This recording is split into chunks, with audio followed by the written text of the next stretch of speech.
Ohio State's Jim Knowles is one of the best hybrid defensive coordinators in all of college football. He comes from a 4-2-5 background, but when he was at Oklahoma State, he was able to kind of morph into an odd three high system that we see all over the Big 12. When he transitioned to Ohio State, he had to marry those three high concepts with a four down front to fit what Ohio State has traditionally done. Over the past couple of years, he's really evolved and he's become, again, one of the best coordinators at being able to marry these three high schemes, even though he's running a four-man front. We're going to look at a clip against Tennessee, and it really illustrates how unique his defense has gotten, and then how he builds that structure to marry that even front, but having a three high structure behind it. First, let's go through the structure that we're seeing here. So Tennessee has a three-back set where you have a stacked backfield, but then they're going to sneak in the slot, and he's actually going to be in this B gap, almost like it is in a sniffer. So what we have, the way that the defense is going to interact is this is technically going to be like your nickel back, right? Now that we have three in the backfield, he is going to be on top. I actually call this concept Egypt because we're building a pyramid in the middle of the formation. So you can see here the three linebackers have built a pyramid. We're going to then be a typical kind of old school 4-3 where these guys are going to be hipped and outside. So our outside linebackers are going to be hipped and outside. And really our nickel defender is technically going to be our Mike backer. Now, he's not going to be fitting in the A gap like you would think. He's actually going to be reading the tight end in what you would call a 3 fit. Now, the way that this is set up is an underfront, meaning that we have the nose to the strength and a 3 and a 5 away from the strength. But we're going to get the reduction because we have to create odd spacing because we don't want our guy here going into the A gap from depth. That's not what we want. That's not a really good thing. We also don't want him folding inside in case they were to send something out. So what we have to do here is we have to close this A gap. So what we're going to actually get is a reduction away from the back. This is called a pit stunt because it's a read stunt. It's not a pirate. We're not quick stunting into these gaps. We're actually going to engage the lineman in front of us and we're going to lag into these gaps. And so what that ends up doing for us is now I can fold into this gap. I can stay outside. He can fit B to C, or he can then climb back inside. So you can see everything. If they want to run anything front side, we have that covered. Now, what we're going to actually get is a counter GY with an arc. So we're going to get this back to arc. We're going to get the guard to pull out and kick, and then we're going to get the Y to work up and insert. And so all this back is going to do is he is going to work right here. Now, right now, it looks like we have a light box, and you are correct. We have a 4-2 box. We have 6 defenders in the box. Our 7th guy is here. Now, what we're going to do in the secondary is we're actually going to trap our corner here, and we are going to have him play the deep half. So it essentially is going to end up almost like a Tampa. So this is like a 4-down Tampa look. You're going to see our safety over here, and then we'll have a trap corner out here. So once we get this arc, that's where the fit structure is really going to be important. The corner will be anything outside. 6 is going to hit this thing thick, and then he needs to dip inside. So once we get the polar, we're going to really see how this works and how this hybrid 4-down functions. Remember, we're going to get our reduction away from the back. So as the ball is snapped, you can see here that our 3 technique is really heavy. He's actually going to step to the face of the guard, and he's going to try and work into the A gap.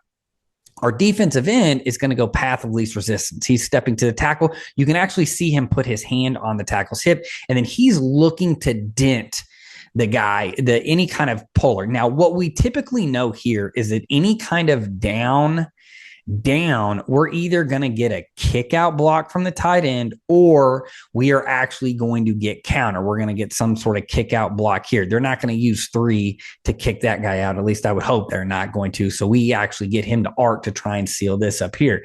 Now, the reason why Tennessee's arcing this is because if we do spill and kill everything and we arc and we can seal this counter, especially when we're going with the pole. So notice how the poles are going this way. It actually logs really well. So he can actually dip out to the outside and be able to attack this area as long as we get this sealed. So you can see that they're already setting up for any kind of spill and kill that you typically get in these three high systems, even though we are in an even front here. So we're going to see that defensive end does a really nice job of meeting the guard and then working to get into his face. This is what we call a dent technique. So essentially what he's going to happen is we are trying to dent the line of scrimmage. He's going to get head up and then he will probably rock to inside or he can rock outside. So essentially he's playing gap and a half here.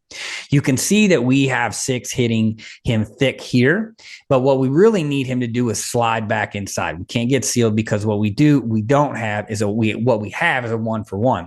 Now notice here that we are holding quarterback to then we are going to scrape and contain. Notice how too we have our corner that's working in here on our trap and our deep safety is here. You can see our deep safety up top, but he sees run action. Now he can fit down at a 45. So let's go back to the very beginning again so we can really see how this works. So we're getting the counter.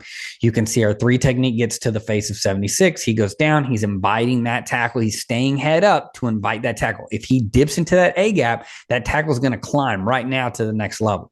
So as you can see, as we keep going, that tackle is not even focused. Look at this. The tackle is focused on the block back. He is not focused on our nickel right here, who's in the middle of the field. This is how you win with these 3 high structures. Even though it looks like a light box and you don't have numbers, this is how you gain numbers because most offensive lines aren't going to work to them. So you can see that we get our dent here. We've accepted the double team here. Now you see that we're going to get the insert. You see 6 is going to hit this thick with his eyes inside. You can see that our 3 fit is going to be working to head up on this tight end. So as we get this going, you can see the insert. 2 is going to hit him outside in. You can see 33 is able to rock back. And then you can also see 6, he's going to hit thick and then he's going to work back inside and they all meet right there at the running back. So again, if you're looking at this, it's 2nd and 7. We're getting a counter GY.